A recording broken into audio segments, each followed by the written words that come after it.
Capítulo 13 del Evangelio de Juan. Este evangelista es muy cuidadoso en ubicarnos en el espacio-tiempo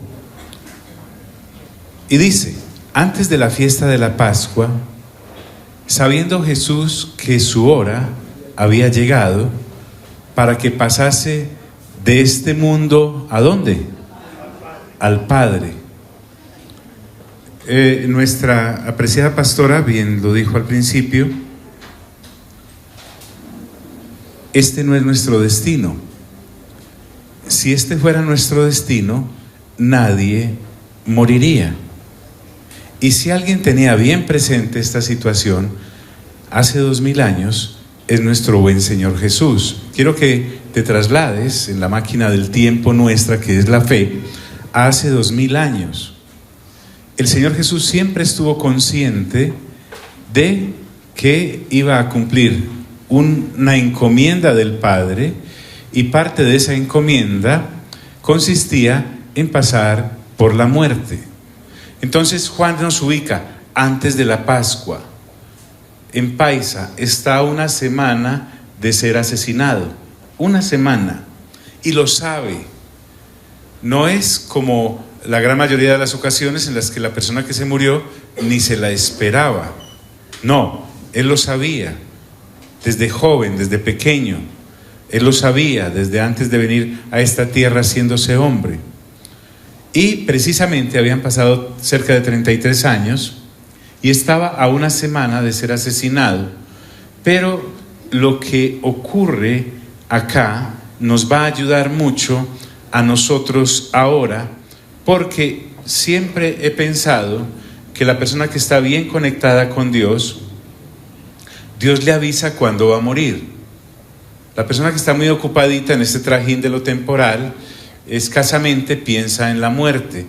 Dice Eclesiastés capítulo 7, la persona sabia piensa en la muerte, la tiene presente, la tiene en cuenta. El necio solo piensa en divertirse, mas el sabio piensa en la muerte. Su hora, la hora del Señor Jesús. La cruz lo estaba esperando. El partir de este mundo al Padre no lo acongojaba. Es que el asunto para nosotros es que pensamos que cuando morimos todo termina. El Señor Jesús viene a abrirnos la puerta de la eternidad, porque precisamente en el 3:16 de este mismo evangelio dijo el Señor Jesús que de tal manera amó Dios a este mundo, a la gente de este mundo, que lo envió a Él, a su Hijo unigénito, para que todo aquel que en Él crea, en primer lugar, ¿qué? No se pierda, y en el mismo lugar de importancia tenga vida, ¿qué? Eterna, vida eterna, vida eterna.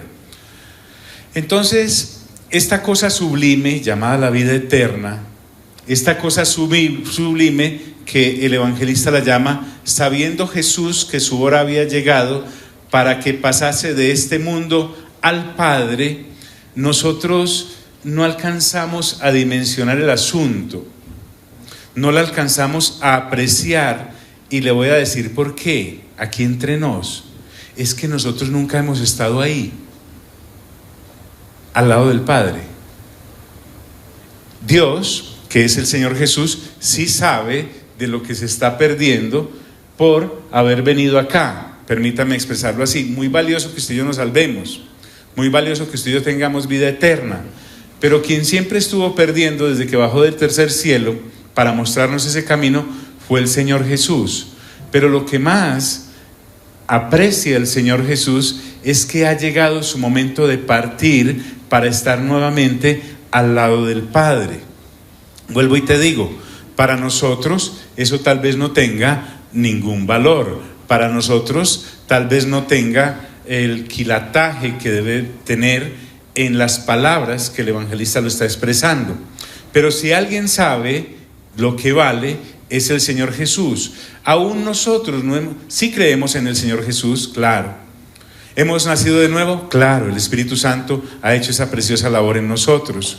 E indudablemente sentimos ese palpitar interno nuestro de la presencia de Dios.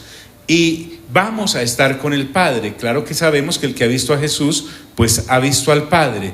Pero ese evento futuro, para nosotros, aún no lo conocemos. Estar con el Padre.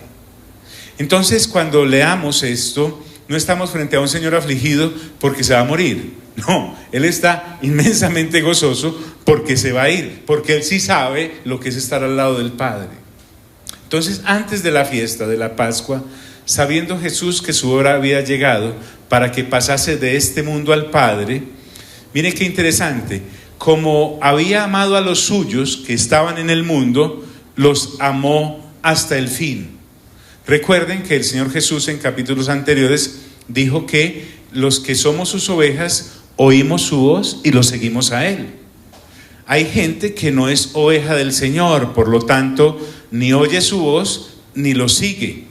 Pero como está hablando de que va a partir, nos ha ilustrado lo suficientemente acá en esta clase de amor, es el ágape. El Señor Jesús no nos ama con un amor erótico ni un amor filial, nos ama con un amor ágape. Nuevamente el 3:16 dice, porque tanto amó Dios a este mundo. Entonces hay una cantidad de personas desde hace 2000 años para acá, para que hablemos solo de eso, que le toca trasegar por este sistema caído del mundo, nacer de nuevo, gracias al Espíritu Santo, renovar su entendimiento, pero ahí está el día a día, el levántese y acuéstete y sufra todas esas situaciones, además. Pero entonces dice que el Señor Jesús nos ha amado. Siéntase una persona amada por Dios. Tal vez a usted no lo quiera ni su mamá, ni su papá, ni un tío por allá que lo odia o lo detesta, ni su suegra, la mía sí me quiere, pero de quien usted sí puede contar con plena certeza de que le ama y nos lo ha demostrado hasta la misma muerte, es el Señor Jesús. Por eso dice, como había amado a los suyos que estaban ¿dónde?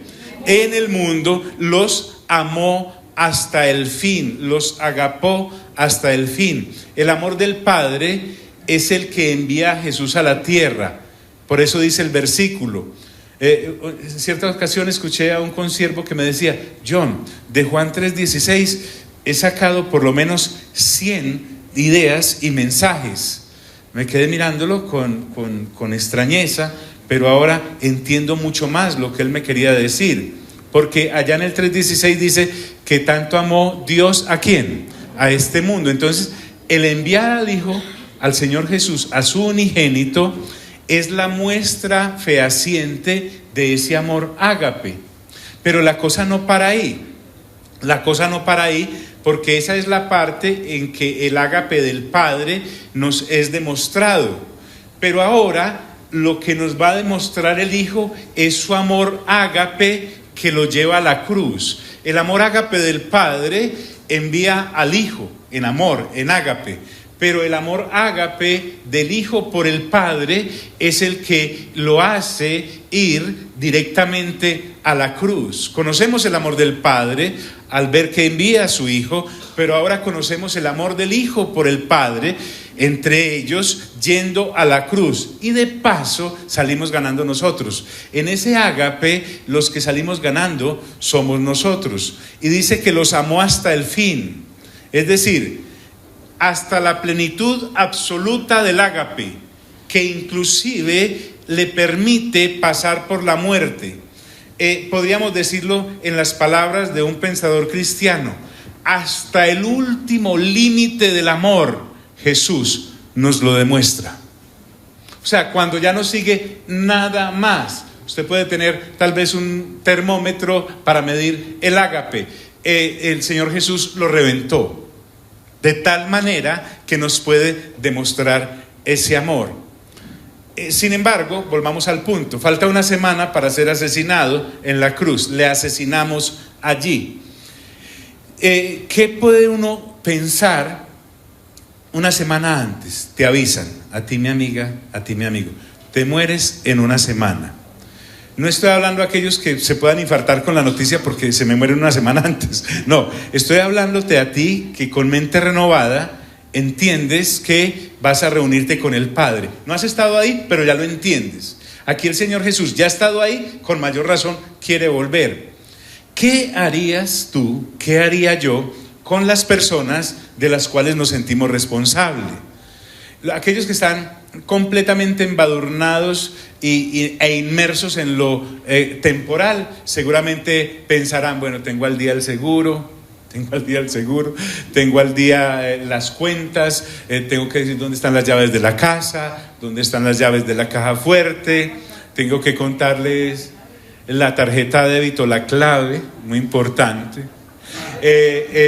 todas esas cosas. Pero el Señor Jesús ahora nos va a enseñar, no voy a decir otra arma, sino un arma poderosísima también, así como vimos que el ágape, el amor, es un arma, no es una cosa para sentirnos cobardes el amar, en la manera en que ya sabemos amar. Pero ahora nos va a enseñar otra cosa. Una semana antes, Él va a enseñarle a los discípulos algo que en su mente, por haber trasegado precisamente por este mundo, no se valora en la dimensión que el Señor Jesús pretende que lo vamos a entender hoy. Y cuando cenaban, el escenario es una cena. Esta cena es bastante larga, nos va a llevar varios capítulos. El escenario es una comida. Cuando cenaban, como el diablo, diga conmigo, el diablo ya había puesto en el corazón de Judas Iscariote, hijo de Simón, que le entregase. Fíjate, Satanás planta una idea en Judas, en su mente, en su corazón, para que haya hecho una negociación previa. A esta altura usted ya ha leído los otros 3 evangelios, sabe de qué estoy hablando, y él mismo va a los sacerdotes y les dice: ¿qué me van a dar? Y se los entrego. Mejor dicho, ¿cuánto me ofrecen? Y se los entrego. Recuerden que la autopista de la carne en la cual Judas corría a gran velocidad era la avaricia, el amor al dinero, el metal. Y cuando cenaban, porque era la comida, como el diablo ya había puesto en el corazón de Judas Iscariote, hijo de Simón, ¿qué le entregas? Entonces es una comida. Tenga mucho cuidado usted con quién come. Hasta ahora el Señor Jesús nos ha mostrado su lucha contra la carne y la sangre, es decir, contra seres humanos que se levantan contra Él y no creen. Están los escribas, están los fariseos, están todos aquellos que no creen que Él es el Mesías. Sin embargo, acá, en este punto, se van a amalgamar el ser humano caído, representado por Judas, que es la carne y la sangre a la que se refiere el Evangelio de Juan. Pablo lo habla de otra manera por allá en Corintios, 2 de Corintios capítulo 10, diciendo que nuestra lucha no es contra ¿qué? Contra carne y sangre. Y también lo habla en Efesios. O sea, no es contra seres humanos. El Señor Jesús tenía muy bien identificada la fuente de la rebelión de Judas. Pero ahora incluye a quien está tras bambalinas. Cuando cenaban, como el diablo es, ya conocemos la historia, un querubín que se revela. Dios no lo hizo diablo, lo hizo querubín, pero el orgullo lo llevó hasta querer ser superior a Dios y colocar su trono por encima del de Dios. Craso error. Entonces este diablo, este querubín caído, coloca en el corazón de Judas un ser humano que entregase al Señor Jesús. Entonces Satanás es el que está orquestando la, entre comillas, masacre que se va a venir.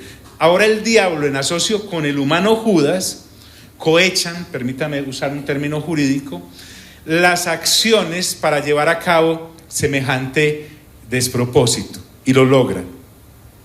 Yo quisiera que hoy usted pudiese como gritar desde lo profundo de su corazón lo que a mí me parece bien impresionante: es el Señor Jesús, ¿por qué rayos tiene que pasar por esto? Es que Él está muy cómodo en el tercer cielo, a la diestra del Padre, cogobernando con el Espíritu Santo y con el Padre Celestial. ¿Por qué asuntos el Señor Jesús, que es Dios, se somete a este martirio que Satanás, el querubín aquel caído, y ahora el ser humano, representado por Judas, que también el ser humano cae allá en el jardín del Edén, a una vida completamente desgraciada, porque por su desobediencia nos lanzó a todos a esta situación en la que el ser humano caído vive? Porque el Señor Jesús tiene que pasar por esto. Y la única respuesta lógica, la única respuesta inteligente que medio me puedo dar es una sola: por ágape, por amor. Por amor, ágape. No hay otra explicación, jamás. Entonces, el evangelista Juan nos mete más en el asunto y dice: sabiendo Jesús que el Padre le había dado todas las cosas en la mano. Es decir, nada de lo que ocurre en la vida del Señor Jesús y nada de lo que ocurre en la vida de los que somos del Señor Jesús es improvisado. Nada. Es más, aún en aquellos que en el Señor Jesús no creen, nada en la vida de ellos es improvisado. Por eso estas palabras tienen mucho peso. El Señor Jesús sabe, diga conmigo, saber es importante. Yo no puedo trasegar en esta vida sin saber. No, de hecho sí lo puedo hacer. Puedo vivir sin saber. Pero qué bueno es cuando sabemos lo que realmente y el propósito de Dios tiene para la vida de cada uno de aquellos que hemos creído. Sabiendo Jesús que el Padre le había dado todas las cosas en las manos, entonces mi Señor Jesús no está dudando del Padre, como puede dudar un ser humano, a un creyente, que ante las situaciones difíciles se amilana, se aplaca. Entonces Él tiene su labor y su final completamente claro. Su labor es ir a la cruz. ¿Por qué? Por ya todo lo que hemos visto.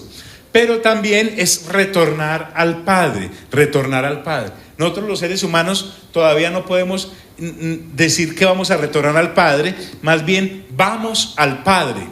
Pero el Señor Jesús sí puede hablar de retornar al Padre. Entonces móntese en este paseo, por favor, porque si no lo deja el bus de la revelación. Sabiendo Jesús que el Padre le había dado todas las cosas en las manos, mire qué interesante, y que había salido de Dios, ¿y a Dios qué? Iba, clarísimo lo tiene. Sabe, el Señor Jesús sabe de dónde viene y sabe a dónde va. El ser humano caído no sabe ni de dónde viene, ni sabe para dónde va. Pero hay otra noticia peor. Hay personas creyentes que, por no renovar el entendimiento, ni saben de dónde vienen, ni saben para dónde va. Y tienen un versículo, disculpa, el 3:8 de Juan, que dice que el que es nacido de Dios es como el viento, por ahí anda más o menos la cosa, que no sabe ni a dónde va, ni de dónde viene, ni a dónde va. Y para acabar de ajustar, le sumamos mala lectura o mala comprensión de lectura a lo que leemos. Porque tal vez la persona que es soplada por el viento no sabe de dónde viene el viento y para dónde va. Aparece al lado frente a un ventarrón y verá. Pero el viento sí sabe de dónde viene y para dónde va. Así es todo aquel que es nacido del Espíritu. Todo aquel que nace de nuevo sabe de dónde viene y sabe para dónde va. Es decir, sabe que ha nacido de nuevo y que va hacia el Padre. ¿Están aquí mis amigos? Recuérdenme, ¿a qué venimos nosotros? ¿A qué? A renovar el entendimiento. Entonces, el asunto con mi Señor Jesús, nuestro Señor Jesús, es que Él sí sabe de dónde viene y sabe para dónde va. Y lo que quiero anunciarte es que Él no vino a radicarse aquí en la tierra. Él vino a erradicarnos de la tierra. Desafortunadamente hemos recibido toneladas de prédicas superfluas en las cuales, a través de tomar la escritura como si fuera un libro de pensamiento positivo para inundarte de fortaleza, para apropiarte de este planeta, resulta que nos evitan la bendición completa de entender que los apóstoles entendieron desde su revelación, desde que fueron llenos del Espíritu Santo, que eran extranjeros y ¿qué? Y peregrinos. entonces anhelaban una patria celestial, como dice el libro de Hebreos en el capítulo 11 acerca de los patriarcas, porque si hubieran querido volver de donde habían salido, de Ur por ejemplo, Abraham había salido de Ur de los caldeos, tenían tiempo de regresar, pero el escritor de los Hebreos nos dice, pero anhelaban una patria celestial, la ciudad hecha por Dios. Entonces aquí estamos y estamos desatrasándonos, porque esto pasó hace ¿cuánto? 2000 años. El Señor Jesús ya pasó por todo esto. Nosotros tenemos más pruebas aún que aquellos de hace 2000 años, y que había salido de Dios y a Dios iba. Bueno, pero aquí el Señor Jesús, como les decía, faltando unos pocos días para este evento, empieza a pensar, me imagino, con el Espíritu Santo, qué enseñanza le dejamos a estos discípulos, porque los veo como muy despistaditos. Una de las cosas que estaba bien clara entre los discípulos era que ellos no habían todavía entendido bien el asunto, a pesar de estar caminando con el Señor Jesús hace ya cerca de año y medio. Y voy a hacer acá una ventana, más o menos, más bien es una ventanita grande, y vámonos para Mateo capítulo 20, versículo 20, ya que estamos en el 2020, ¿cierto? Entonces, además, aquellos que saben de ojitos, resulta que esta es que la visión perfecta, ¿no? Que uno con ese dioptrías, con esas dioptrías puede ver perfectamente. Ellos, aunque el Señor Jesús ha venido, ¿están aquí mis amigos? Aunque el Señor Jesús ha venido diciéndoles, hombre, que me van a matar, es que vamos a ir a Jerusalén y allá me van a matar, voy a morir, voy a ser sepultado, al tercer día voy a resucitar y voy a ir a la diestra del Padre. Pero estos, nada, ellos estaban ahí pendientes de otras cosas. Una de las cosas que a ellos les preocupaba mucho y les ocupaba mucho era saber quién iba a quedar reemplazándolo si el Señor Jesús se moría, así como estaba diciendo. O si Él es el Mesías, como está diciendo, habrá un reino que se va a establecer, y ese reino va a tener unos cargos, ese reino va a tener unos puestos, y esos puestos, ¿quién los va a ocupar? Entonces, tal vez usted haya visto películas o tenga una familia así, en la cual están muy preocupados por qué han de comer, qué han de beber y qué han de vestir, y de pronto tienen un papá o una mamá enferma o indispuesta, o algún familiar o algún pariente, y lo que están pensando es, ¿a quién le van a quedar las cositas? ¿Cierto? Yo de las deudas no me hago cargo, pero de la finquita de pronto sí me puedo hacer cargo yo.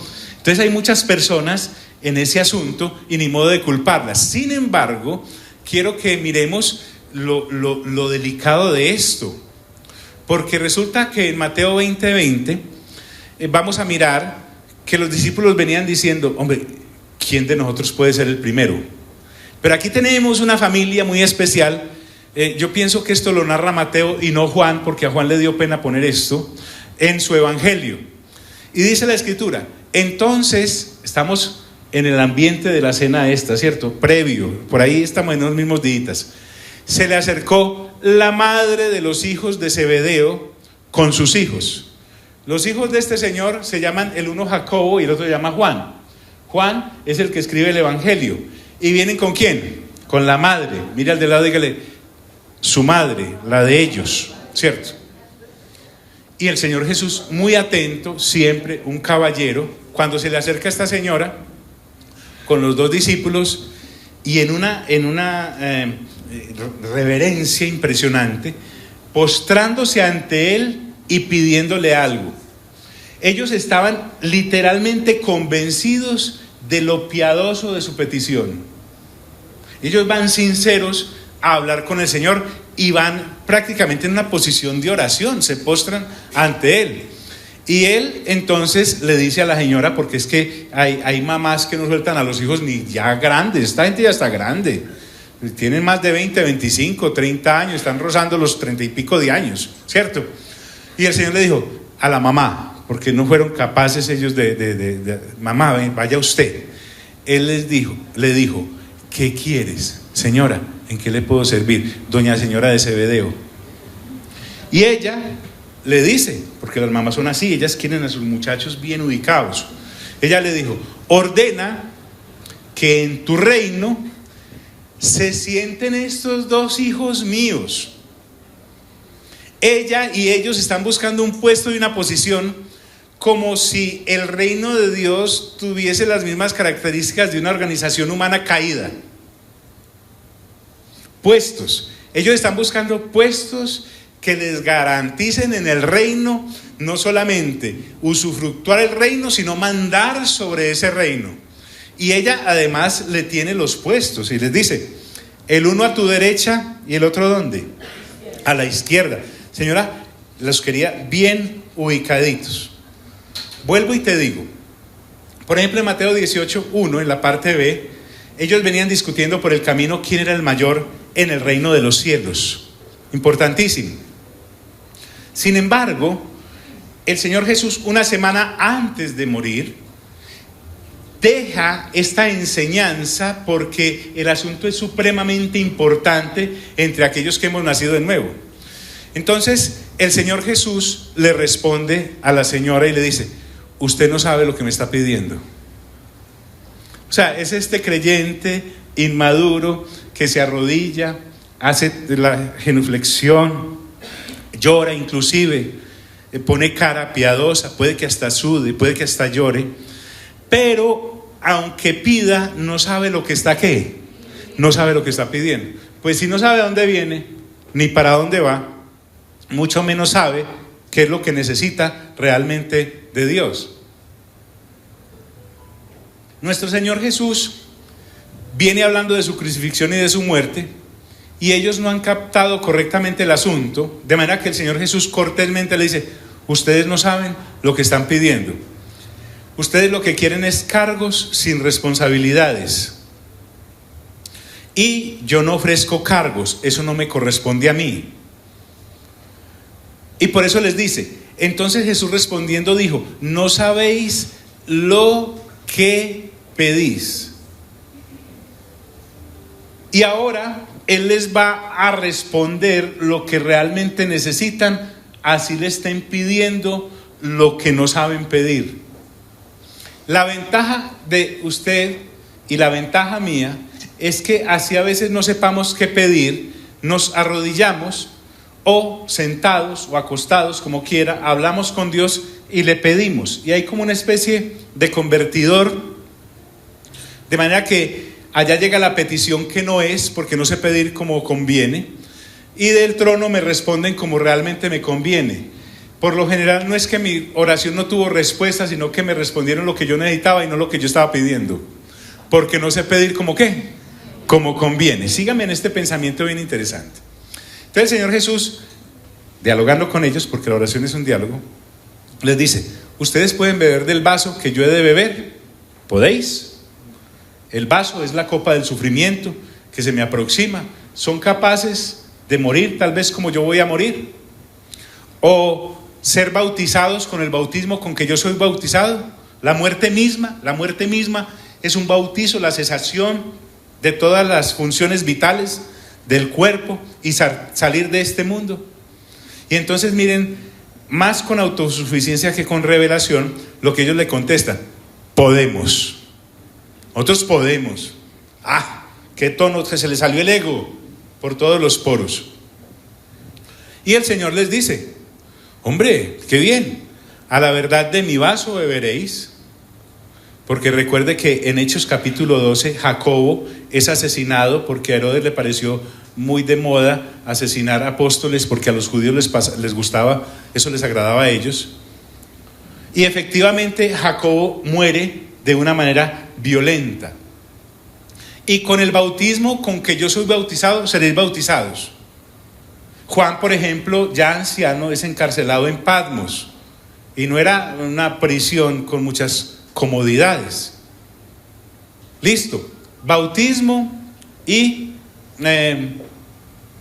sufrimiento. El vaso que yo voy a beber, ustedes pueden beberlo, sí. Y el bautismo que yo voy a sufrir de la muerte, ustedes también lo van a sufrir, no hay problema. Y los sufrimientos también. Pero es que hay una cosa: el sentarse a mi derecha y a mi izquierda en cuanto a la petición que ustedes me están haciendo, no me corresponde a mí, porque ese asunto se lo reservó solo mi Padre, y Él es el que decide qué puesto ocupará cada uno de los que me siga en el reino. Pero volvamos al asunto, y es que yo también puedo responder oraciones, pero la función mía es solo repartir cruces. ¿O no dijo el Señor Jesús: el que quiera venir en pos de mí, ¿qué? Tome su ¿qué? Tome su cruz y sígame. No, yo sí los puedo hacer expertos en crucifixiones, los puedo hacer expertos en sufrimientos, los puedo hacer expertos en tener sobre sus hombros martirios y responsabilidades y dolores y quebrantos. Con razón Pablo, en Hechos 14:22, animando a los discípulos que estaban siendo perseguidos, les dice: es necesario que a través de muchas tribulaciones ustedes entren en el reino de los cielos.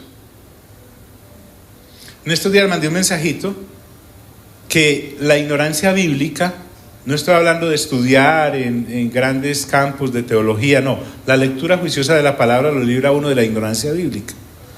A raíz de la ignorancia bíblica, usted y yo creemos cosas que Dios no dijo que creyéramos.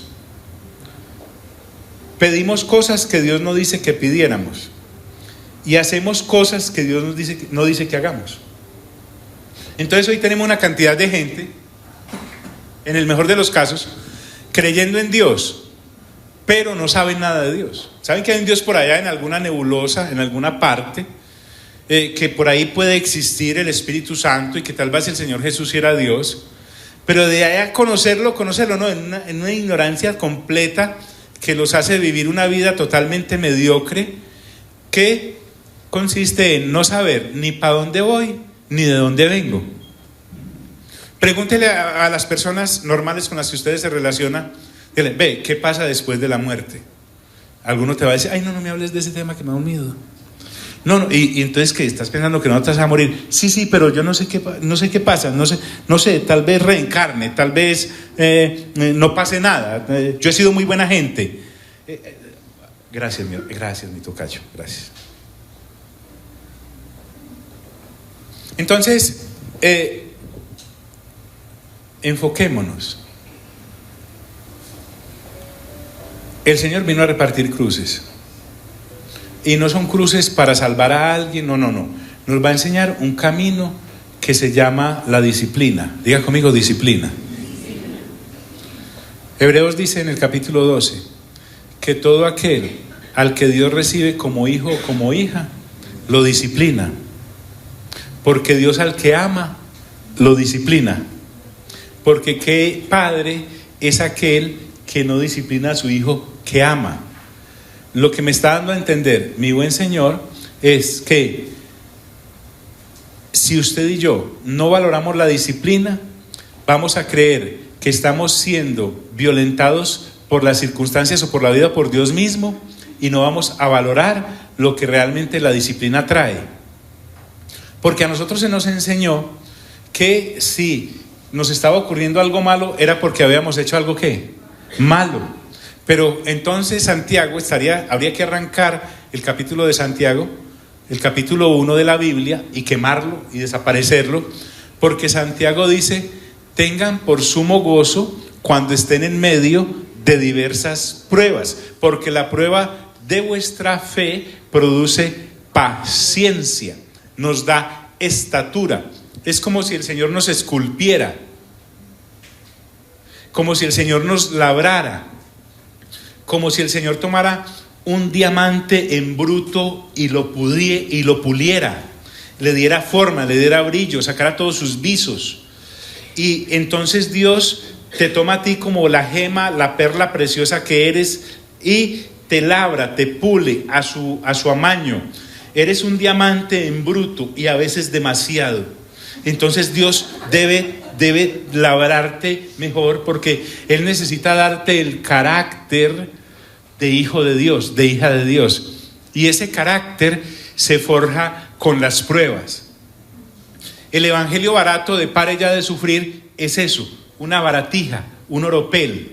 Realmente usted lo lleva a a alguien que sepa apreciar la joya y va a decir, esto es pura basura, lo engañaron. ¿Por qué? Porque Dios nos está preparando para la vida, ¿qué? Eterna. Y no se trata de la vida eterna por allá usted como un humito en una forma fantasmagórica volando de allá para acá. No. Se trata de una gran ciudad llamada la Nueva Jerusalén. Se trata de haber recibido un nuevo cuerpo. Se trata de un gobierno realmente celestial y concreto como nos lo dan las Sagradas Escrituras. Entonces, no hay promoción en este caminar sin pasar por la cruz. Porque en bruto no le servimos. Tiene y debe pulirnos. Porque todo aquel al que Dios recibe como hijo, como hija, lo disciplina. Muy bien. Entonces Jesús respondió y les dijo, no sabéis lo que pedís. ¿Podéis beber del vaso que yo he de beber? Les hace la pregunta. Y ser bautizados con el bautismo con que yo soy bautizado. Y ellos dijeron, podemos. Ahora, esta gente es sincera, pero sinceramente equivocada en sus peticiones. Ellos aman a Dios, pero también se aman mucho a sí mismos. Ellos aman a Dios, pero no aman a los demás. Ellos todavía creen que agapan a Dios, pero de ágape no saben absolutamente nada. Por eso el Señor los debe ubicar. Y Él les dice, a la verdad de mi vaso beberéis, y con el bautismo con que yo soy bautizado seréis bautizados, pero el sentaros a mi derecha y a mi izquierda, en cuanto a esta petición que a ustedes los trae acá, para ustedes no les puedo responder eso conforme a lo que me piden. Yo no les voy a responder. Por eso mucha gente no ora, porque percibe, medio sospecha que en ese trono uno no puede tumbar a nadie. Yo puedo llegar a la casa de mi papá y de mi mamá y montarles una película tremenda y hacer que me apoyen. Yo puedo ir a mi empresa o puedo ir a mis socios y montarles una gran película y hacer que me apoyen. Yo puedo inclusive en una organización religiosa hacer lo mismo y hacer que me apoyen, pero ir al trono, del trono siempre saldré con lo que necesite, no con lo que yo estoy pidiendo. Si lo que yo pido coincide con lo que yo necesite, voy a estar muy bien ubicado. Pero la gran mayoría de las veces, y eso solo me lo da el tiempo de pulirme con Dios y dejar que Dios me pula, para ya entender dócilmente y escuchar esa voz silenciosa de Dios, porque Dios entre otras cosas no habla a los gritos. Entonces, pero el sentaros a mi derecha y a mi izquierda, mire lo que dice el Señor Jesús, no es mío darlos. Estamos frente a un Señor Jesús que sabe cuáles son sus funciones en la Trinidad, por lo menos en la forma en cómo se nos presentan a nosotros los seres humanos. El Señor Jesús no violenta el ámbito del Padre, así como el Padre no violenta el ámbito del Hijo, y el Espíritu Santo no violenta el ámbito del Padre y del Hijo, y viceversa, y entre los tres. Entonces, el asunto acá es que nosotros hemos estado acostumbrados a vivir en el mundo. Diga conmigo, el mundo. Entonces resulta que como estoy acostumbrado a vivir en el mundo y el mundo está caído, diga eso conmigo, caído, siempre vivimos en una serie de tramoyas y de consejos y de subterfugios y de aprovechamientos y de malicias y de todas esas cosas que se hacen en los rincones. Y aquí el Señor Jesús me va a mostrar que cada loro debe estar en su estaca. Si en la Trinidad saben sus funciones, nosotros los que somos hijos e hijas de Dios también debemos saber cuáles son las nuestras.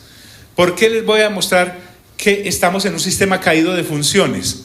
Porque hoy tenemos hogares en que los hijos les dicen a sus padres que no son lo suficientemente sabios para poder guiarlos a ellos.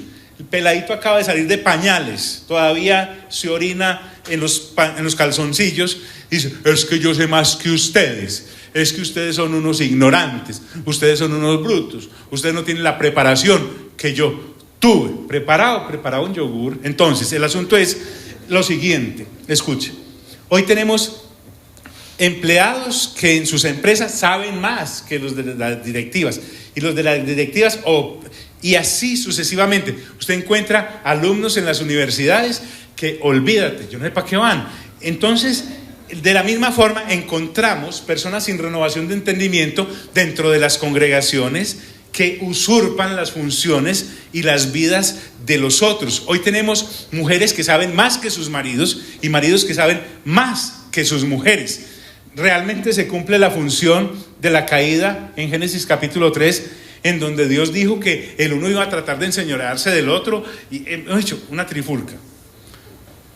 El Señor mismo sabe cuál es su lugar en el trono. Cosas que nosotros ignoramos por la caída. Si nosotros ignoramos qué es volver al Padre, porque nunca hemos estado ahí, nacimos en 6.000 años de ignorancia, de acumulación colectiva en el engranaje del ser humano, para pretender ocupar un cargo en su reino de la manera en como los hemos ocupado acá, la famosa rosca.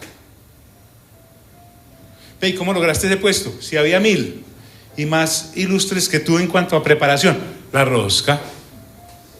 Así no funciona en el reino, porque en el reino dice el Señor Jesús que los cargos los tienes preparados el Padre, diga conmigo, el Padre Celestial, sino aquellos para quienes esté preparado por mi Padre. Mi Padre es el encargado de los cargos. A mí solo me corresponde asignar cruces, no puestos.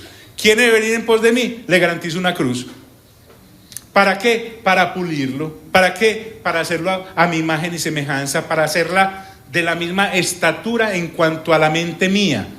No crea que es charlando, dirá el Señor Jesús, cuando Pablo dice que ustedes tienen la mente de Cristo, solo que la tienen por ahí tan enterrada debajo del sistema caído que los ha formateado, que yo debo sacar eso de ahí. A veces el dolor saca a la luz todo ese brillo y toda esa carácter que el Señor Jesús realmente nos dio al ir a la cruz del Calvario.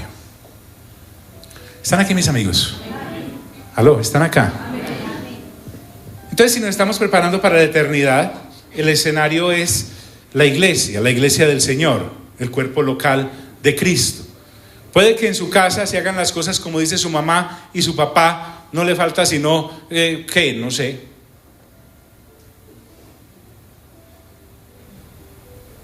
Puede que en su casa los hijos hagan lo que les dé la gana, puede que en su colegio lo hagan, pero el único lugar, digámoslo así, en donde Dios puede obrar a sus anchas es en la iglesia. Y en la iglesia nos va a enseñar algo tremendo, sino para aquellos para quienes lo tiene preparado mi Padre. Pero esto se convirtió en un problema. ¿Cuántos discípulos eran? ¿Cuántos? 12 como mínimo, ¿cierto? Cuando los 10 oyeron esto, se enojaron contra los 2 hermanos. Porque es que el problema no es que, qué tan ventajosos los JJ, Juan y Jacobo. No, claro, siempre han sido así. Con razón el Señor Jesús los puso los hijos del trueno. Estos se enojaron no porque sus motivos fueran más puros que los de estos 2. El problema es que solo había 2 puestos. Solo había 2 puestos, uno a la izquierda y otro a la derecha. De ahí para allá eran como medio segundones esos puestos. O también estaban enojados porque no se les ocurrió a ellos antes. Hombre, ¿cómo no se me ocurre ir a mí por mi mamá, hombre? Pero yo que estaba pensando, se me adelantaron. Entonces el Señor Jesús, viendo la situación, los llama. Diga conmigo, los llamó. El Señor siempre nos va a aclarar las cosas. Me parece que las aclara en la Biblia, y a esto hay que sacarle tiempo. Y pone el ejemplo. Y aquí es donde nos va a empezar a mostrar la otra arma poderosa que el reino tiene, y se llama el servicio. Servir. Y el servir es un diamante enterrado de la iglesia y del cristianismo, porque como se ha permeado tanto del mundo, hoy tenemos la mesa patas arriba, y esto nos va a ubicar. Por lo menos nos va a enseñar el buen Señor Jesús que aquel que más siervos tiene en el reino es el más insignificante en el reino, y que aquel que más sirve en el reino es la persona que estará para Dios en primer lugar. y será mayor. Por eso dice la Escritura. Entonces Jesús, llamándolos, dijo, aclaremos, sabéis que los gobernantes de las naciones, ¿qué? Se enseñorean de ellas. Los principios del reino no son los del mundo. Los gobernantes dominan a esas naciones, los gobernantes oprimen a esas naciones, los gobernantes subyugan a esas naciones, los gobernantes asfixian a esas naciones. Sabéis que los gobernantes de las naciones se enseñorean de ellas y los que son grandes ejercen sobre ellas potestad. La palabra potestad acá es tiranizar, se vuelven unos tiranos, porque el mundo caído lleva a eso. El sistema caído lleva a eso, porque quien está tras bambalinas, desde el versículo 1 dice, el Señor Jesús está diciendo en esta cena que Satanás se une con Judas para llevar a cabo el asunto de entregarle y hacerle asesinar. Desde ahí está caída la situación. Entonces lo que el mundo heredó es un sistema caído que es de fieras, se comen los unos, sus fauces son insaciables, sus estómagos jamás se llenan. Entonces estos gobernantes tiranizan y ejercen su tiranía sobre las naciones. Pero eso es lógico, el mundo es así. Sin embargo, el Señor Jesús dice, mas ¿entre quiénes? ¿Entre quiénes? ¿Entre quiénes? ¿Por qué no cambia el vosotros tan impersonal por el nosotros tan personal? Mas entre vosotros no será así. En el reino la cosa es distinta. Sino que el que quiera, pues si alguien insiste en ser el gran, el que quiera hacerse grande entre vosotros en el reino.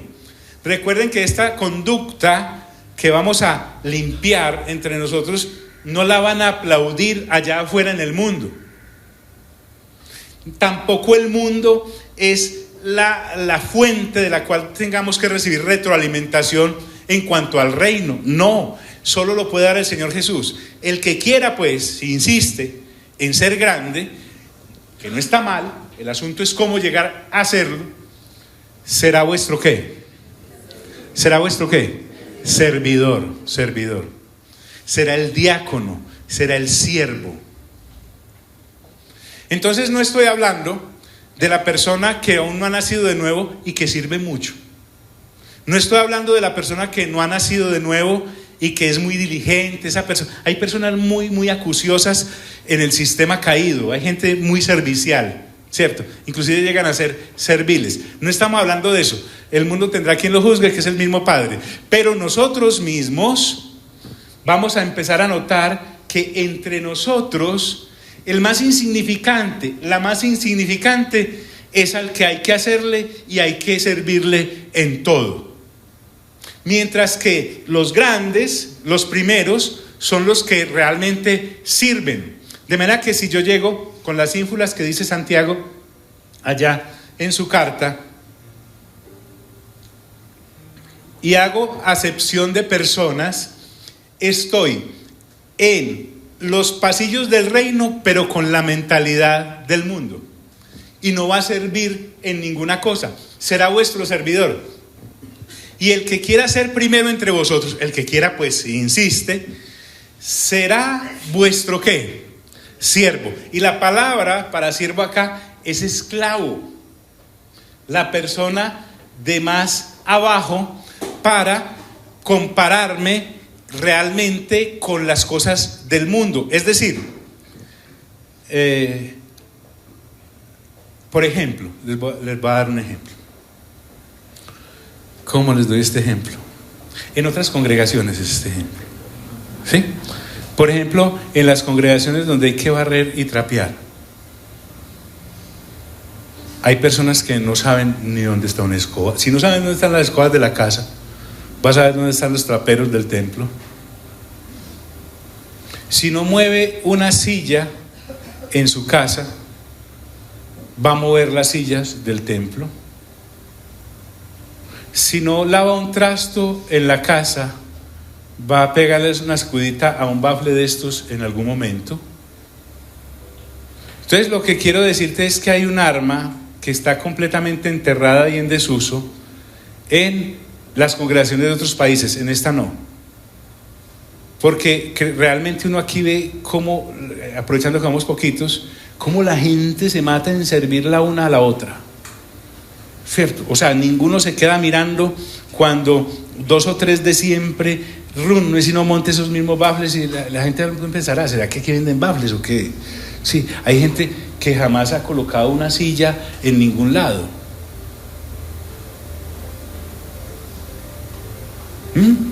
O sea, yo puedo ver entrar al ministro de alabanza de por allá desde el primer parque, y a veces se parquea por allá en San Diego y se tiene que venir con su organeta, se tiene que venir con las bases y un bafle.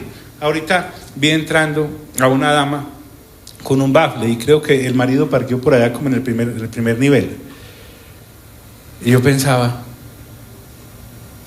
rayos, ¿cuántos hermanos o hermanas de esas otras congregaciones de otros países se querrán madrugar una media horita más antes del servicio para ver qué hay que hacer aquí, a ver si es que estas sillas se ponen por generación espontánea o qué?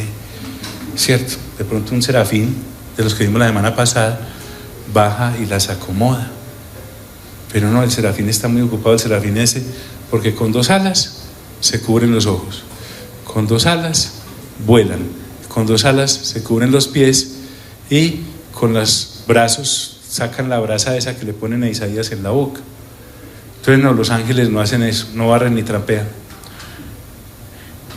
¿Será que puede ocurrir eso alguna vez en esas congregaciones de otros países? Digo yo. O estamos mal acostumbrados al show mediático que se da en algunos supuestos cultos de servicio a Dios, en los que vemos unos hombres llamados, entre comillas, líderes, pastores, siervos, dirigentes, con una cantidad inclusive de escoltas que no dejan que nadie se le arrime a la otra gente, en fin, no sé, tal vez estamos viendo la película que no es. Entonces el Señor Jesús, a punto de ser asesinado, debe dejar esto en claro: ¿será vuestro qué? Vuestro siervo. Y entonces se pone Él como ejemplo. Y no estamos hablando de la cruz, porque es que eso ya es el servicio de servicios. Estamos hablando del día a día, y por eso nos quisimos meter en este 2020 del Mateo, del Evangelio de Mateo, porque el Señor Jesús dice, Él mismo, porque ustedes saben que el Señor Jesús tenía por apodo el Hijo del Hombre, ¿cierto? Estamos hablando del Señor Jesús, no es otro Señor de por allá, no. Como el Hijo del Hombre no vino, ¿qué? ¿Para qué? ¿Para qué? Para ser servido. Es que suficiente servicio Él tiene en el tercer cielo. Amigos, es que no hay uno que pase por Apocalipsis. Para el capítulo 9 o 10 habla de 200 millones de ángeles, dirigidos por 4 superángeles que hay ahí. O sea, cada ángel de esos dirige 50 millones, más o menos. Eso el Señor Jesús se le cae el pañuelo y vuelan a recogérselo. El Señor Jesús dice, ay, qué rico una arepita con huevo, y ¡pum!, se la llevan. Usted puede verlo en la tentación que le hace el diablo, y se le arrima y le dice, ¿por qué no hace que estas piedras se conviertan en pan? Si usted lee juicioso va a ver que después ángeles vinieron y le servían, le trajeron, Señor, aquí le trajimos la coquita, ¿cierto? 40 días sin comer, usted vino para qué, fue a sufrir a esta tierra. Entre otras cosas, ¿para qué vino? Los ángeles tampoco entienden esta vuelta de por qué vino, ¿sí? Ellos solo saben que un letrero ágape enorme en el parabrisas de Dios está siempre ahí, ágape, ágape, ágape. Como el Hijo del Hombre no vino para ser servido, sino que vino ¿para qué? Para servir. Pero es que no es solamente en el templo, es en la casa.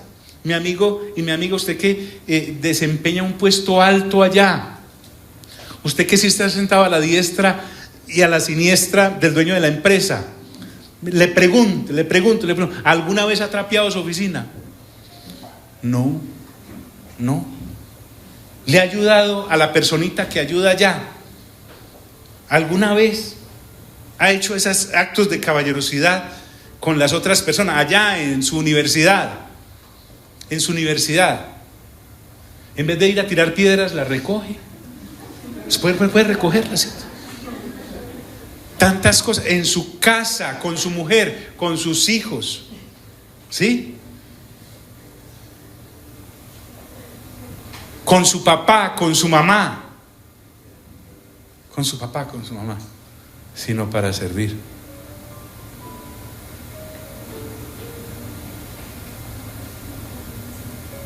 Entonces él pone el ejemplo máximo de servicio. Porque en lo que vamos a continuar del Evangelio de Juan, lo vamos a ver ciñéndose una toalla y lavándole los pies a los apóstoles en este ámbito del servicio como tal, de servirnos los unos a los otros, de preferirnos los unos a los otros, de en qué te puedo ayudar, pero no es así impuesto, no es así superfluo, sino realmente en qué te puedo ayudar, qué te puedo servir, te lavo el carro pues. Cosas que realmente no, pero llegamos a una cantidad de señoritos y señoritas así, que no hay con qué agarrarlos, en un pedigrí impresionante, ala, regio. Maravilloso pues.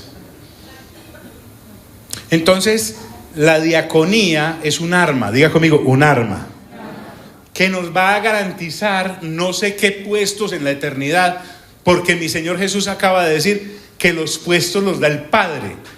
Que mientras tanto Él vino a repartir cruces y escobas y trapeadoras y sacudidores y esponjillas Bombril para despercudir y una cantidad de... Te hago una vuelta, ¿en qué te puedo servir? Te hago esa fila, ¿en qué te puedo ayudar? ¿Y qué te pago? No, nada, lo mío, la recompensa viene. Entonces, sino para servir y para dar su vida en rescate por muchos. Cuando habla acá de rescate, la visión que viene ahí en el original era el dinero usado para liberar esclavos. Para liberar esclavos. Lo que el Señor Jesús está diciendo es: vengo a pagar el precio de vuestra libertad. ¿Por qué? Porque muchos van a creer. He venido a morir por todos, a servirlos a todos. Pero de esos todos, solo muchos van a creer, no todos. Porque hay gente que no va a creer. Hay gente que le va a parecer muy mañé esta cosa de ser creyentes. Aunque mi Señor muere por todos, son muchos los que creen, no todos serán salvos. Entonces, quería dar este abrebocas de este capítulo 13, porque si para mi buen Jesús es muy importante, una semana antes de morir, aclarar esto, nosotros viene un tiempo en que seguramente creceremos numéricamente. Y la gente que va a llegar no sabe nada de servir. Y si encuentra gente que no sirve, entonces vamos a hacer una cantidad de inservibles. En todas las áreas, en todas las cosas. Por ahí empieza. El Señor Jesús, en los siguientes versículos del capítulo 13 del Evangelio de Juan, a partir del capítulo 4, dará una lección tremenda de servicio, inolvidable. Si no quiero servir, entonces me va a tocar arrancar el capítulo aquel de Santiago 1 y este capítulo 13 del Evangelio de Juan, borrarlo, y Filipenses capítulo 2. Mejor dicho, me voy a tener que hacer una Biblia a mi comodo y a mi amaño. ¿Cómo estará de impregnada esta conducta en los creyentes que nacen de nuevo e ingresan? Que en el capítulo 6 de Hechos usted va a encontrar que los creyentes griegos, judíos griegos, que no habían nacido allí en la patria como tal, vinieron a quejarse a los apóstoles. Y la queja era más o menos esta. Leas Hechos capítulo 6. Yo lo pongo en palabras mías. ¿Quién es? Los creyentes griegos. Que es que estamos orando, nos tienen que atender. Es que estamos estudiando la palabra para poder predicar más, nos tienen que atender. Les abren. ¿Qué necesitan? No, es que estamos asombrados. Aquí en esta congregación nadie nos sirve. Las viudas nuestras están siendo no servidas en la alimentación diaria. Imagínate cómo estaba decaído el asunto aún entre los creyentes. Entonces los apóstoles tienen que, guiados por el Espíritu Santo, decirles: no, está muy bien. No tienen quien les sirva. No, estamos muy bravos por eso. Estamos siendo desatendidas las viudas griegas. Queremos que nos atiendan como atienden a las viudas judías. Fácil. Escojan entre vosotros, dice la Escritura, 7 varones sabios, porque dice llenos de sabiduría, de buen testimonio, es que no sean una cantidad de vagos por ahí, y llenos del Espíritu Santo, para que hagan tan digno oficio. ¿Cómo estará tan impregnado eso de servir ya cuando la persona nace de nuevo y renueva su entendimiento? Que en Hechos 27 y 28, cuando naufraga el apóstol Pablo, que vivía de naufragio en naufragio, llega a la isla de Malta, tiritando del frío todos por la tempestad y como habían naufragado, y se pone a recoger unas ramas secas para abrir para avivar una hoguera, y una víbora lo muerde. Pero acabamos de ver que naufragó, o sea, es un náufrago que sale en su don de servicio a servir. Y dice: yo sin cobertura. Y mi EPS que está cerrando. No. Lanzó, él sabía muy bien que dice: y los morderán las serpientes y no les hará daño. Y siguió. ¿Dónde se perdió eso? En Hechos 28 y 27. ¿Dónde se acabó? No entiendo. Bueno, el caso es que vamos a mirar y vamos a empolvar esta arma, porque el servicio es un arma. La próxima vez que usted vea a algún hermano o alguna hermana sirviendo, no diga: tan lambón. Así son los lambones míos en la empresa. Está equivocada, hermana. Está equivocada de valoración. En el reino la cosa es distinta, totalmente diferente.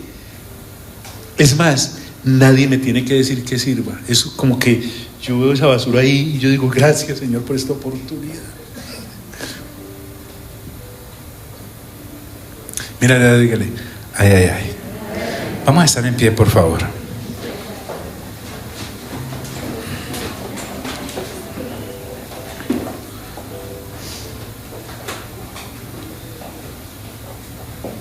Vea, si a usted le gusta hacerse tatuajes, hágase este. Como el Hijo del Hombre no vino para ser servido, pues se lo hace en la espalda, letra grande, en Arial 10. Sino para qué? Para servir. Sino para ser el Hijo de Dios, Dios mismo. ¿Por qué algunas personas vivimos tan amargadas y tan en ostracismo por allá? Porque no servimos, no nos mantenemos ahí ensimismados. Ay, Dios. En fin, no sé. Dichoso y dichosa aquel al que el Señor le pula el don del servicio, porque esto es muy importante. Debe ser tan importante que 8 días antes de ser asesinado él saque este tema a flote. Hace 2000 años. Algunos llevamos 2000 años de atraso en cuanto a mover un dedo para servir. Digan conmigo: Señor Jesús, te damos gracias porque tú no viniste a ser servido, sino a servir. ¿De dónde rayos saqué que el servido debo ser yo en vez de ser servidor? Te pido que me redargullas, Espíritu Santo, y me muestres qué clase de servicio le estoy dando a esta humanidad. Porque les anticipo, mi hermanos, que no es solo en la congregación, es en todos lados. Donde usted cayó sirviendo. Les bendigo en el nombre de Cristo Jesús. Amén, amén y amén. Hasta luego.